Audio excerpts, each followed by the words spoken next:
noite. É muito bom estar aqui, né? Eu estou me sentindo muito emocionada até estar falando hoje no dia de Francisco de Assis, na casa de Francisco de Assis, que também é nossa, é minha, que frequento aqui. E hoje também comemorando o Dia dos Animais, não por coincidência, né? Porque foi Francisco de Assis, é considerado patrono dos animais também. E então o assunto não podia ser outro essa noite. Nós vamos falar hoje sobre os nossos irmãos não humanos.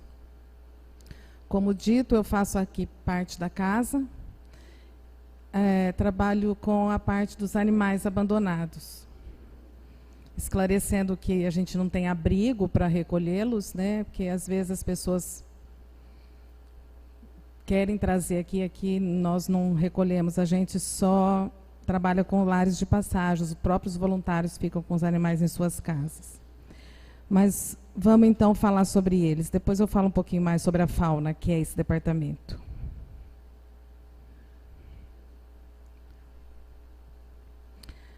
Essa figura mostra tanto que a gente é parecido, né? Nós somos muito parecidos. Olhos, nariz, boca, orelha, também tem coração, pulmão, mesma forma de nascer, de crescer, se reproduzir, morrer. E não falo só do macaco. O macaco é o nosso parente mais próximo, né? Porque já estudamos com a teoria da evolução que o macaco é o nosso parente vivo mais próximo, mas toda a vida do planeta teve uma origem comum com os primeiros seres que começaram a povoar o planeta, que eram simples e foram evoluindo. Então, nós somos parentes de todos os seres vivos do planeta. O macaco é só o mais próximo. E aí tem um desenho dos embriões, né, do peixe, da salamandra, tartaruga, galinha, coelho e do ser humano, para a gente comparar o tanto que somos parecidos, né? No começo, somos muito parecidos, porque nós somos frutos da evolução, né? Nós não fomos criados à parte, nós somos apenas os mais evoluídos intelectualmente. Essa frase eu tirei do livro Missionários da Luz, do Espírito André Luiz. O embriologista, contemplando o feto humano em seus primeiros dias, à distância do veículo natural, não poderá afirmar com certeza se tem sob os olhos o germe de um homem ou de um cavalo. O médico legista encontra dificuldades para determinar se a mancha de sangue encontrada eventualmente provém de um homem, de um cão ou de um macaco. Porque nós somos muito parecidos, né? Todos os átomos que compõem nosso corpo também compõem o corpo deles. E não tem jeito de negar que somos animais, embora mais evoluídos. E eu trago aqui a questão 540 do Livro dos Espíritos, que realmente diz que na natureza tudo é ligado, né? Tudo tem uma ligação. É assim que tudo serve, tudo se encadeia na natureza, desde o átomo primitivo até o arcanjo, pois ele mesmo começou pelo átomo. O arcanjo seria esse espírito mais evoluído, o espírito de luz, o espírito perfeito, o anjo, né? Enfim, é o arcanjo dizendo. Então essa frase diz assim que o arcanjo ele começou pelo átomo, ou seja, tudo é evolução. Tanto física como espiritualmente, nós viemos dos animais. Aqui dá para a gente ver que, então, que a gente está entre o átomo e o arcanjo em algum ponto da evolução. Já tivemos estagiando na animalidade, antes começamos lá pelo mineral, vegetal, mas hoje nós vamos falar só dessa parte de animais que é o nosso tema. Então, tudo é ligado, tudo evolui, a natureza não dá saltos. Então, a evolução, tanto física quanto espiritualmente, nós estamos evoluindo. Já estagiamos lá na animalidade, estamos num grau evolutivo superior a eles, mais inferiores aos arcanjos, mas nós vamos chegar lá, porque Deus não cria seres privilegiados. Tudo é uma questão de evolução. E eu trago algumas frases, algumas questões que eu tirei do Livro dos Espíritos ou de outros livros da doutrina, para que a gente estude essa parte. Na questão 189 do Livro dos Espíritos, Kardec faz a seguinte pergunta: desde o princípio de sua formação, goza o espírito da plenitude de suas faculdades? Não, porque o espírito, como homem, tem sua infância. Em sua origem, os espíritos não têm mais que uma existência instintiva e possuem apenas a consciência de si mesmo e de seus atos. Não é senão pouco a pouco que a inteligência se desenvolve. Então, está dizendo que o homem teve uma infância espiritual, né? Na questão 607, o Kardec, se referindo a essa questão 189, né, acima, ele diz: foi dito que a alma do homem, em sua origem, está no estado de infância na vida corporal, que sua inteligência apenas desabrocha e saia para a vida. Onde o espírito cumpre essa primeira fase? Numa série de existências que precedem o período a que chamais humanidade. Então, eles estão dizendo que a alma do homem, ela tem uma infância, e essa infância é vivida fora do período que chamamos humanidade. Ou seja, éramos animais e evoluímos para humanos. Isso significa dizer que os animais estão evoluindo também. Emmanuel já fala mais claramente sobre isso. Como interpretar nosso parentesco com os animais? Essa questão está lá na questão 79 do livro O Consolador. Aí Emmanuel diz o seguinte: considerando que eles igualmente possuem, diante do tempo, um porvir de fecundas realizações, através de numerosas experiências, chegarão um dia ao chamado reino hominal, como por nossa vez alcançaremos no escoar dos milênios a situação de angelitude. Então ele está dizendo que os animais, depois de numerosas experiências, de numerosas encarnações, eles chegarão ao reino nominal, que é o reino humano. E nós, no escoar dos milênios, chegaremos na situação de angelitude. Mas veja bem, escoar dos milênios é muito tempo. Não é de um dia para o outro que a gente vai evoluindo. A evolução é lenta, mas é fatal, né? Questão 593 do Livro dos Espíritos. Pode-se dizer que os animais não agem senão por instinto? Isso é ainda um sistema. É verdade que domina o instinto na maioria dos animais, mas não vês que agem com uma vontade determinada? É da inteligência, embora limitada. E na questão 597 do Livro dos Espíritos, visto que os animais têm uma inteligência que lhes dá uma certa liberdade de ação, há neles um princípio independente da matéria? Resposta dos Espíritos: sim, e que sobrevive ao corpo. Então, veja, na questão 593, estamos vendo que os animais têm inteligência. E também eles têm uma alma, porque eles têm um princípio independente da matéria que sobrevive ao corpo. É a alma. Então, os animais têm inteligência e têm alma. Isso é o que nós estamos aprendendo no Livro dos Espíritos. E a gente não precisa prestar muita atenção para ver que eles realmente são inteligentes. Quem tem um cachorro sabe que eles têm inteligência, eles não simplesmente fazem por instinto. Embora o instinto domine, eles têm inteligência. Não só inteligência, como eles têm sentimentos. Né? Eles sentem alegria, tristeza, medo, né? Como eles sentem como nós, fome, frio, sede, ficam doentes. Isso é importante a gente lembrar. Gozam de livre-arbítrio os animais para a prática dos seus atos? Está lá na questão 595 do Livro dos Espíritos. Os animais não são simples máquinas como supondes. E ele diz assim, os espíritos falam assim porque René Descartes, aquele filósofo francês, né, que dizia penso, logo existo, ele defendia a tese de que os animais eram máquinas desprovidas de sentimentos e que, portanto, não sentiam dor.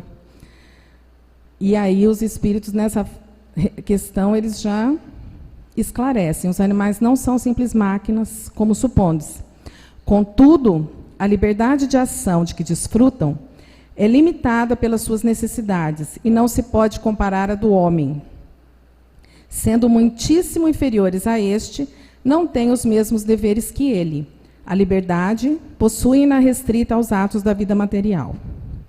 Ou seja, os animais, eles têm um livre-arbítrio, sim, mas é limitado apenas à vida material. Eles é limitado, né? Limitado pelas suas necessidades. E a liberdade ele possui nas restritas aos atos da vida material. Porque se assim não fosse, eles realmente seriam máquinas, né? Se eles não tivessem nenhum livre-arbítrio. O que acontece é que eles não têm o livre-arbítrio para decidir o que é bom, o que é ruim, o que é bem ou mal, o que é certo ou o que é errado. Eles ainda não têm essa consciência. E é justamente essa a diferença. Quando eles adquirem a consciência do bem e do mal, do certo e do errado, aí eles já passam a condição de humanos. Essa a diferença. Questão 607A. Já não dissemos que tudo em a natureza se encadeia e tende para a unidade? São os espíritos, né, respondendo. Nesses seres, cuja totalidade estáis longe de conhecer, é que o princípio inteligente se elabora, se individualiza pouco a pouco e se ensaia para a vida, conforme acabamos de dizer. É, de certo modo, um trabalho preparatório, como o da germinação, por efeito do qual o princípio inteligente sofre uma transformação e se torna espírito. Entra, então, no período da humanização, começando a ter consciência do seu futuro, capacidade de distinguir o bem do mal e a responsabilidade dos seus atos.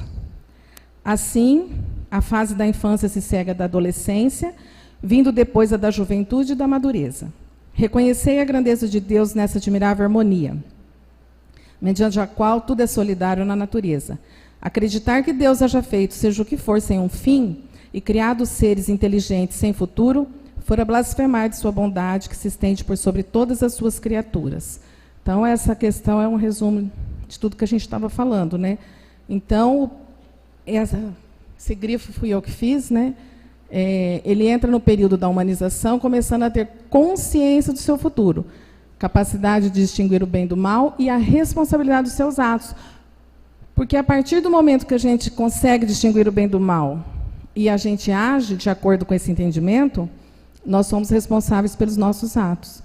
Nós temos o livre-arbítrio para agir, mas nós temos a responsabilidade das consequências, né? É o que diz, a gente colhe o que planta. E o plantio é livre, mas a colheita é obrigatória.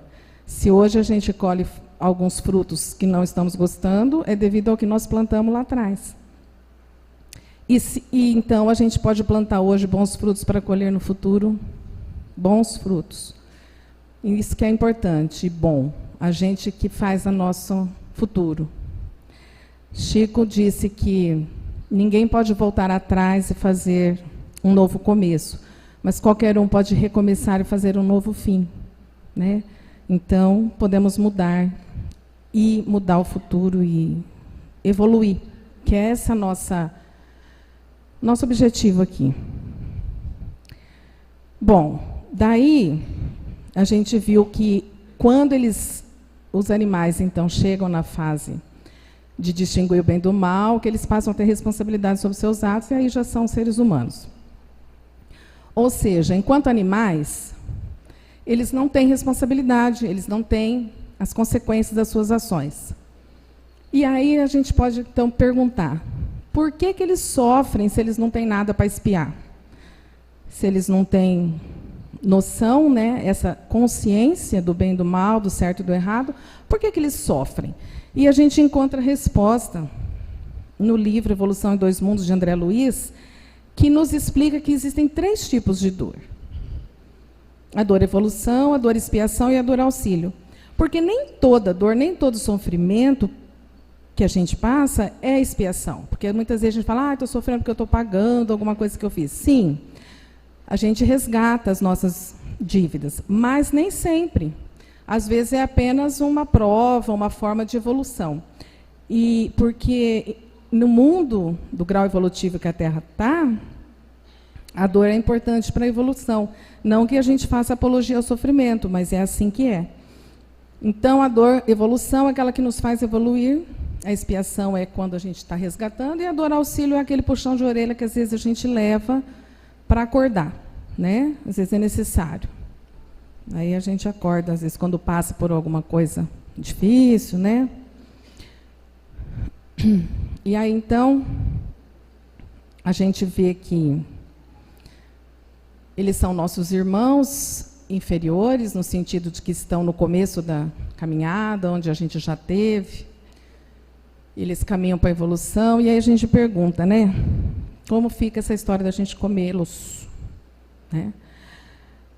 Se é certo ou se é errado? Vamos ver. Irmão X, em Treino para a Morte, ele diz assim: o lombo de porco ou bife de vitela, temperados com sal e pimenta, não nos situam muito longe dos nossos antepassados, os tamoios e caiapós que se devoravam uns aos outros. Ou seja, a gente evoluiu um pouco, né? A gente já não come gente, mas não estamos muito longe, porque a gente come os nossos irmãos. Mas daí vamos lá no Livro dos Espíritos verificar sobre isso. Questão 723. A alimentação animal é, com relação ao homem, contrária à lei da natureza? Resposta dos Espíritos. Dada a vossa constituição física, a carne alimenta a carne. Do contrário, o homem perece. A lei de conservação lhe prescreve como um dever que mantenha suas forças e sua saúde, para cumprir a lei do trabalho. Ele, pois, tem que se alimentar conforme o reclame a sua organização. Então, é da natureza que se coma carne, porque faz parte da natureza a cadeia alimentar, no sentido de os produtores, que são os vegetais, são comidos pelos consumidores, que são os animais, que são comidos por outros e outros, e quando morrem são decompostos pelos decompositores, pelos fungos, pelas bactérias. Assim é o nosso ecossistema, assim é a nossa cadeia alimentar. Mas, né, e tinha que ter o mas, hoje nós já temos uma condição um pouquinho mais elevada, porque o Livro dos Espíritos foi escrito em 1857, 58, 1858, por aí, né? E de lá para cá a gente evoluiu bastante em tecnologia, em ciência, e já sabemos manter a nossa organização, as nossas forças para cumprir a lei do trabalho, sem a necessidade de ingerir a carne, sem a necessidade de usar um irmãozinho nosso para manter o nosso corpo. Mas fica claro que não é contra a natureza, mas é uma questão de evolução até do planeta mesmo, né? Não que quem não coma carne seja evoluído, mais evoluído que ninguém. Mas eu creio que a evolução passa por aí. Inclusive, aí vamos ver a outra questão, na questão 710, eles falam assim: nos mundos de mais apurada organização, têm os seres vivos necessidade de alimentar-se? Tem, mas seus alimentos estão em relação com a sua natureza. Tais alimentos não seriam bastante substanciosos para os vossos estômagos grosseiros, assim como os deles não poderiam digerir os vossos alimentos. Então, veja, a gente sabe que tudo evolui, inclusive os planetas. E a Terra já foi um mundo primitivo, hoje é um mundo de provas e expiações. Quem já estudou espiritismo sabe. E está em breve aí na iminência de passar ao mundo de regeneração. Ou seja, os planetas também evoluem. E nós temos que evoluir para que o planeta evolua. E eu creio que uma das coisas que indica uma evolução maior seria isso, a alimentação, né? E nós, então, vamos chegar lá. Só que nós temos que começar aos poucos, agora, porque, claro, a nossa economia é toda baseada no consumo da carne. Mas já existem muitas pessoas vegetarianas, eu sou vegetariana, e temos atletas vegetarianos e que estão aí, quer dizer, hoje é bem possível, nós já temos condição de viver sem. No sentido de que nós somos animais já evoluídos, estamos no topo da cadeia alimentar. Nós temos o livre-arbítrio de comer ou não comer carne, causar ou não causar sofrimento. Então, uma questão assim que aos poucos nós vamos evoluindo e chegando lá. Progresso moral acompanha sempre o progresso intelectual?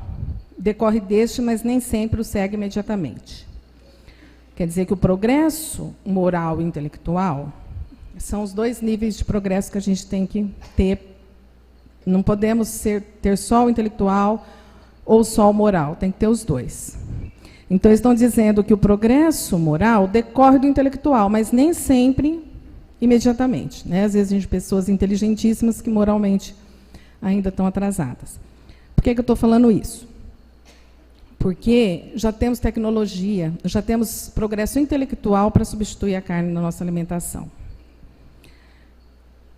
Nossa inteligência, tão fértil na descoberta da comodidade e conforto, teria recursos de encontrar novos elementos e meios de incentivar os suprimentos proteicos ao organismo, sem recorrer às indústrias da morte. Isso está no livro Missionários da Luz, do Espírito André Luiz, psicografado por Chico Xavier, lá no capítulo 4. Então, ele está falando, né, que a gente tem essa inteligência. E André Luiz, ele é mais recente que o Livro dos Espíritos, né? Se os matadouros tivessem paredes de vidro, todos seriam vegetarianos. Paul McCartney. Paul McCartney é o Beatle, né, que é vegetariano também. E ele fala essa verdade, porque se a gente visse, né, os animais sendo mortos, a gente talvez não comesse. Porque a gente compra no supermercado, já embaladinho, a gente não faz essa associação. Não para muito para pensar. E se a gente tivesse, então, que matar, a maioria não comeria, né? Então, fica aí para vocês pensarem sobre isso.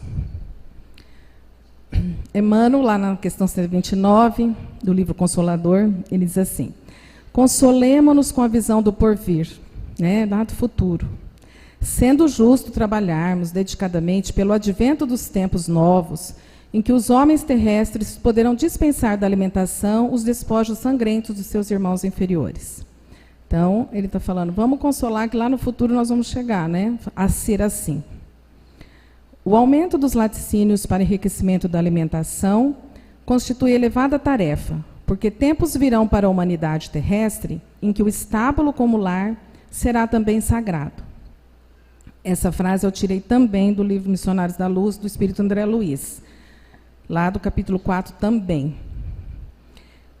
E eu espero que assim seja, porque no leite também há sofrimento dos nossos irmãos, né? Das vaquinhas que são obrigadas a emprenhar, e ficar lá sempre com aquelas tetas grandes, enormes, para poder dar o leite. E então ele está dizendo que um dia o estábulo como lar será sagrado.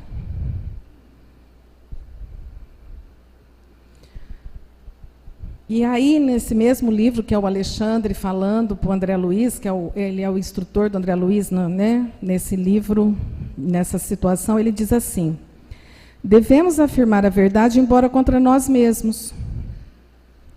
Em todos os setores da criação, Deus, nosso Pai, colocou os superiores e os inferiores para o trabalho de evolução, através da colaboração e do amor, da administração e da obediência. Atrever-nos-íamos a declarar, porventura, que fomos bons para os seres que nos eram inferiores? Ele perguntando para o André Luiz, né? E realmente não fomos e não somos bons para os animais, embora sejamos mais evoluídos, e justamente por isso a gente aproveita da inferioridade deles, né? E aí eu trago algumas situações que mostra o tanto que a gente explora os nossos irmãos. Nós exploramos na alimentação. As galinhas, às vezes, vivem uma vida inteira dentro desse espacinho presa numa gaiola, porque o importante é o ovo que ela vai dar. Então, entra a ração, sai ovo, essa é a função. Assim veem os proprietários, veem como uma máquina de fabricar ovo. Ficam sem sol, sem andar, enfim. Usamos também os animais para a nossa diversão, né? Ali a gente vê uma tourada, que aqui no Brasil, graças a Deus, não tem, mas o objetivo é matar o touro. Aqui, uma laçada de bezerro que tem, ou tinha, né, nos rodeios, hoje já é proibido no estado de São Paulo a laçada de bezerro, porque realmente é uma coisa que pode levar o animal à morte ou até ficar aleijado, porque o tranco é muito grande.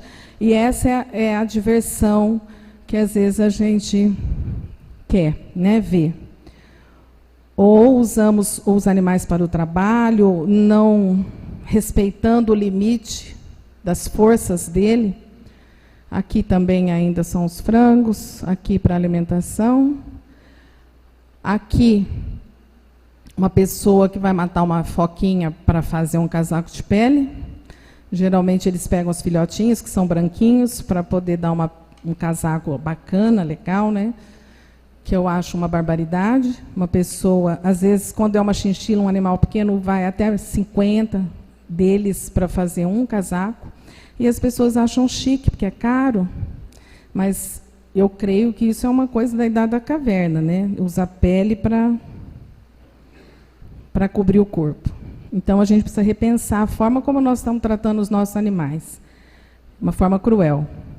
Também, nos testes científicos,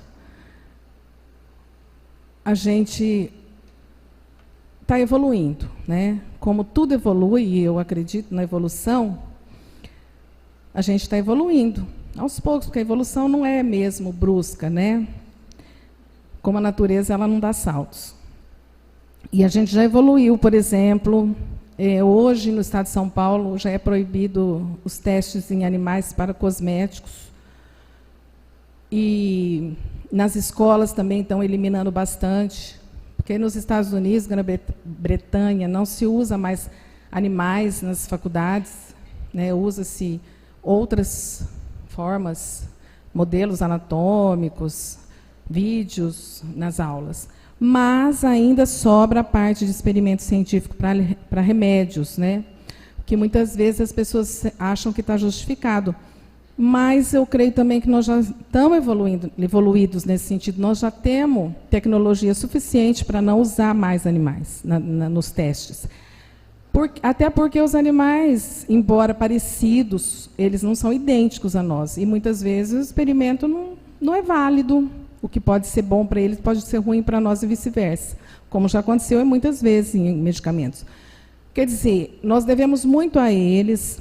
Houve esse período da nossa existência que foi necessário, mas eu creio que já está na hora e já temos condições de não mais usar esse método. Podemos usar tecidos humanos, computadores, células-tronco.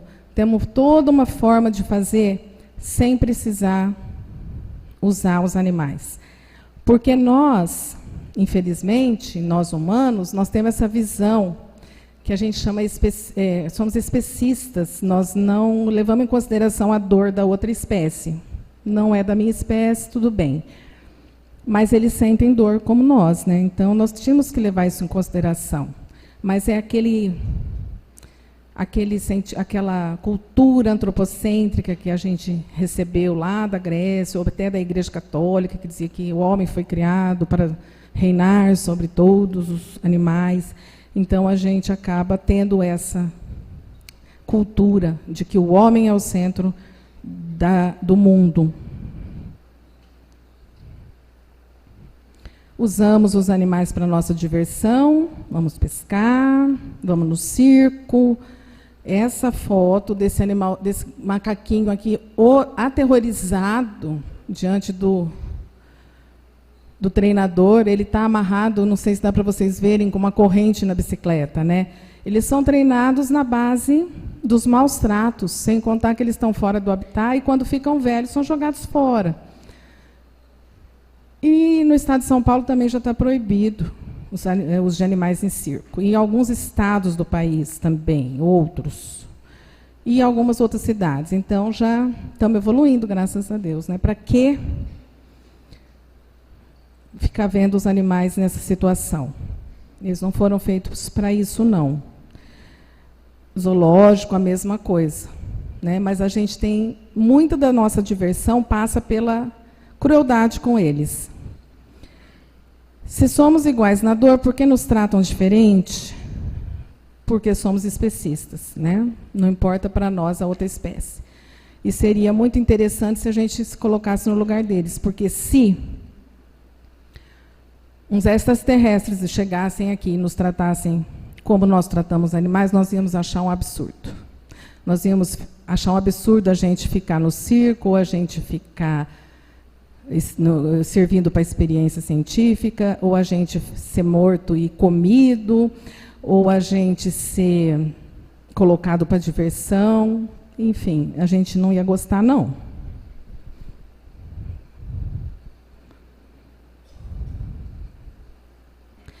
Chico dizia assim: nós, seres humanos, estamos na natureza para auxiliar o progresso dos animais, na mesma proporção que os anjos estão para nos auxiliar. Por isso, quem maltrata um animal é alguém que ainda não aprendeu a amar. E ele sempre gostou de gato e cachorro, sempre teve. E por isso, então, agora eu vou voltar um pouquinho para falar de gato e cachorro, que são os animais que mais convivem com a gente, que são os animais domésticos, né? Que hoje não vivem mais na natureza e não conseguem mais viver sem o nosso auxílio. Um cachorro, um gato abandonado, ele não consegue sobreviver sozinho. E é sobre isso que eu quero falar um pouco, que é esse o nosso trabalho aqui de resgate de animais abandonados. Nós já temos algumas leis que protegem. É crime maltratar animal, tem uma pena de 3 a 1 ano de detenção e multa, e qualquer um pode ir na delegacia e fazer um boletim de ocorrência se souber de algum caso de maus tratos. E é só ir lá, falar, e depois o delegado vai cuidar do assunto. Você não vai mais ter nenhuma preocupação. Então, pode ir. Ou então, até hoje, já temos um telefone de ouvidoria na prefeitura, que também você pode usar e falar, e aí eles vão verificar. Nós, que trabalhamos com a proteção animal, às vezes a gente recebe muito pedido de ajuda, mas nós não temos poder de polícia, né? Então, o ideal é ir na delegacia, fazer o boletim de ocorrência. Nós não podemos fazer muita coisa, mesmo que vocês podem fazer, né, Dila? Lembrando que quem tem um gato, um cachorro, periquito, enfim, ele deve ter o que a gente chama de posse responsável, né, ou guarda responsável. Tem que cuidar, alimentar, manter água fresca, oferecer um abrigo, dar carinho, afeto, atenção, manter o animal dentro dos limites da casa, cuidar da saúde, vacinação, vermificação, visita ao veterinário. Tudo é importante. Se você tem um animalzinho, você tem que cuidar dele. Isso é o que a gente chama de posse responsável. E importante, né, nos deixar dentro do limite da casa. Não é para soltar na rua, porque ele pode ser atropelado, ele pode ser maltratado, ele pode fazer cocô na frente da casa do vizinho. Então, não é legal você soltar o seu cachorro na rua. O melhor é você passear com ele na guia, né? Gato já é mais difícil você segurar, mas o gato também não é mais fácil de educar nessa parte de higiene. E o importante, que eu gosto de sempre frisar, é a parte da castração. Porque as pessoas não castram seus animais e depois jogam os filhotes fora, porque não sabem o que fazer, não tem lar para todos, não tem. Eles procriam muito rapidamente, é uma progressão geométrica. Aí tem um quadro, né, onde mostra um casal de animais que em 10 anos eles podem gerar 80.399.000 uns quebrado de descendentes, porque não só aquele casal, porque os filhos desse casal também vão procriando. Se ele tem hoje 10, esses 10 em 1 ano estão dando 10 cada um e a coisa vai. E não tem lar para todos, eles ficam na rua eles sofrem, eles passam fome, sede, maus tratos, e isso a gente não quer, né? Então tem que ter a responsabilidade de castrar, né? E evitar que o nosso cachorro, o nosso gato dê cria. Vamos castrar. Uma castração, quem não pode pagar no Centro de Controle de Zoonose da Prefeitura, castra sem custo nenhum, é de graça. Só que você tem que entrar na fila, né? Você vai lá, faz um cadastro, leva seu RG, seu comprovante de residência e agenda. E eles vão castrar, muito bem castrado. Os animais nossos aqui, a gente castra tudo no centro de zoonose. É uma castração muito bem feita, vocês podem ficar tranquilos. A diferença entre a vida e a morte pode estar nas suas mãos. Tome partido, adote um animal abandonado. Quem quiser adotar um, pode falar comigo, que a gente tem para todo gosto. Né? Gato, cachorro, branco, preto, amarelo. E lembrando que, na verdade, né, a gente, como eu disse no começo, o nosso trabalho é esse. Nós não temos abrigo. Como que a gente faz? Os animais que a gente consegue resgatar, porque eu digo consegue, porque nós não vamos conseguir nunca todos, porque Rio Preto tem aí estima-se que tenha 11 mil animais abandonados. Então, não tem como, a gente faz o nosso trabalho, né, um trabalho de formiguinha, mas o que a gente salva, né, a gente faz toda a diferença para aquele animal que a gente salva. E os nossos voluntários cuidam desses animais na própria casa. Quem quiser ser um lar de passagem, a gente sempre está precisando, tá? E a gente, então, cuida deles nas nossas casas, quando resgata, leva no veterinário, castra, vacina, enfim, trata o que tem que tratar. E todo sábado a gente faz as nossas campanhas de adoção lá nos supermercados. Geralmente no Carrefour, no Walmart. Agora a gente está fazendo no Mufato, no Shopping Iguatemi, no Shopping Plaza. A gente fica lá o dia inteiro, todo sábado, com os nossos bichinhos, tentando arrumar um lar para eles. Que os nossos lares são provisórios, né, que a gente chama lar de passagem. E a gente tenta, então, achar um lar definitivo. Mas, infelizmente, a gente não consegue socorrer todos os casos de todo mundo que nos procura, porque é muito. Então, quando alguém encontra uma caixinha com gato ou cachorro, infelizmente, em Rio Preto, você não tem onde levar. E aí as pessoas nos procuram desesperadas, mas nós não temos como pegar todos, né? Não tem como. Então, o que a gente pede para a pessoa? Ficar com aquele bichinho, cuidar dele, até a gente achar um lar definitivo. Então, essa pessoa passa a ser o lar de passagem, a gente ajuda, se for preciso, com uma ração, uma coisa, porque nós também lutamos com dificuldade, é muita despesa, é ração, é remédio, é vacina, veterinário, mas a gente ajuda na medida do possível. Mas cada um tem que fazer a sua parte, fica difícil. Aí eu coloquei essa frase aí, ó. Quando se é capaz de lutar por animais, também se é capaz de lutar por crianças ou idosos. Não há bons ou maus combates. Existe somente o horror ao sofrimento aplicado aos mais fracos, que não podem se defender. Essa frase de Brigitte Bardot, aquela atriz francesa. E eu coloco aqui essa frase, por quê?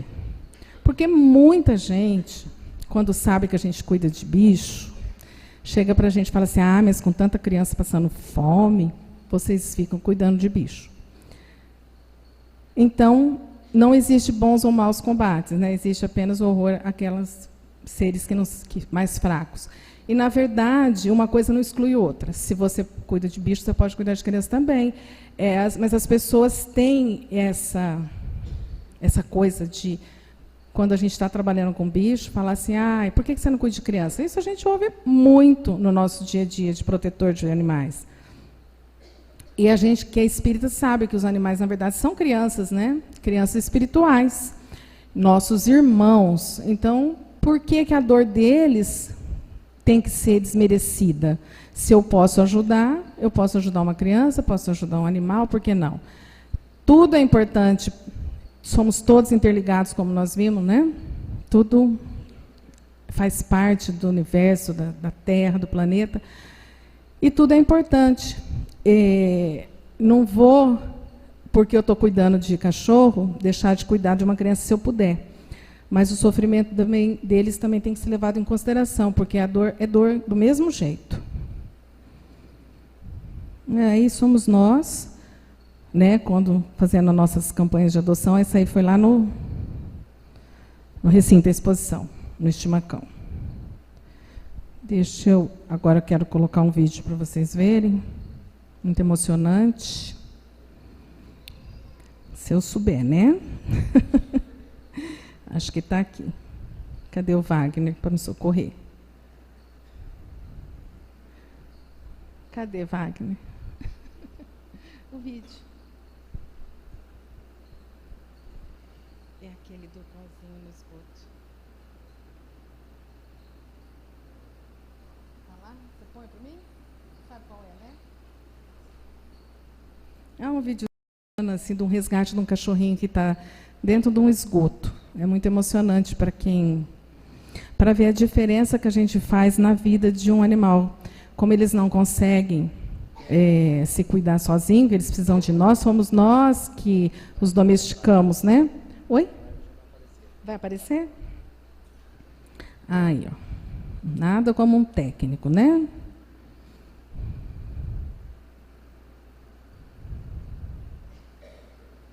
Uhum.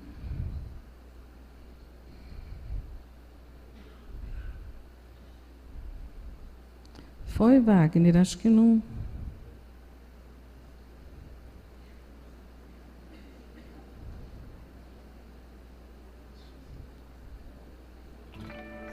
Uhum. Acho que tem que pôr na tela inteira. Uhum.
No caminho do hospital, eu dei o nome a ele de Jordan.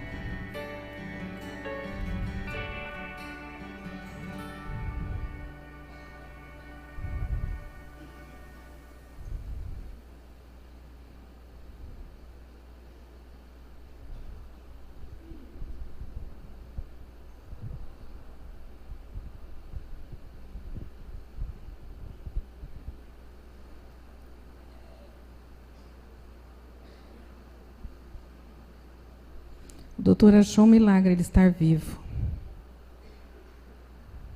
Segundo dia.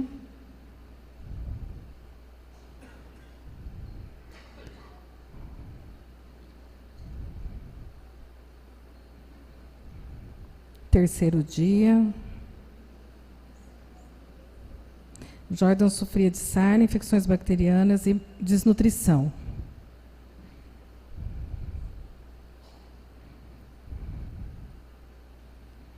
Eu o confortei durante sua transfusão.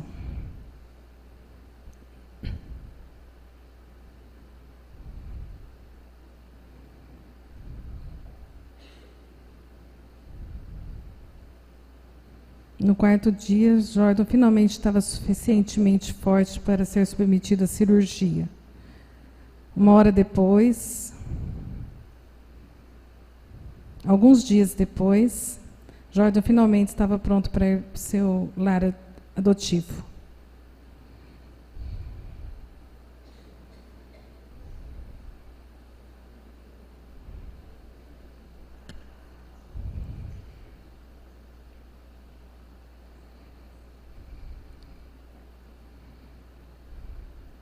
Cada dia que passava, Jordan ficava mais, se sentia melhor. 2 semanas depois, era hora de remover os pontos. Depois nós celebramos sua coragem.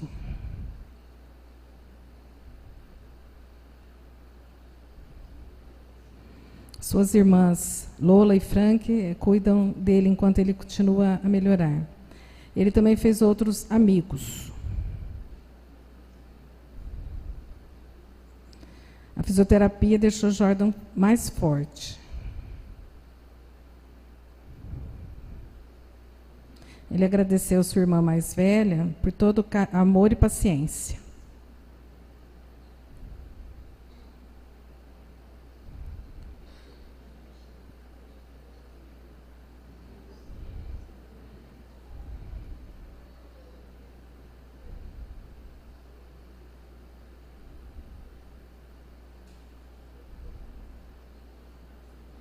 E ele tenta convencer Frank a nadar com ele.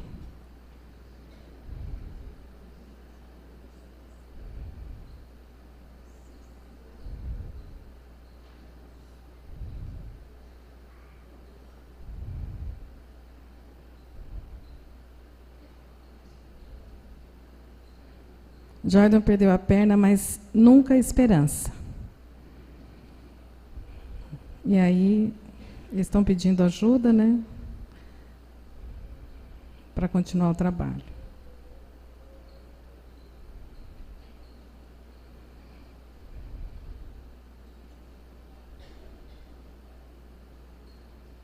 Então é isso, gente. Eu devo dizer que eu quero que hoje, né, agora vocês passam a olhar os animais com esses olhos de ver, né? Que a gente passa a ter quando começa a pensar sobre isso. E lembrando que eles são nossos irmãos, nosso próximo. E se Jesus disse que a gente tem que amar nosso próximo como a nós mesmos, fica aí uma questão para vocês meditarem, tá bom? Muito obrigada pela atenção. Bom retorno aos seus lares.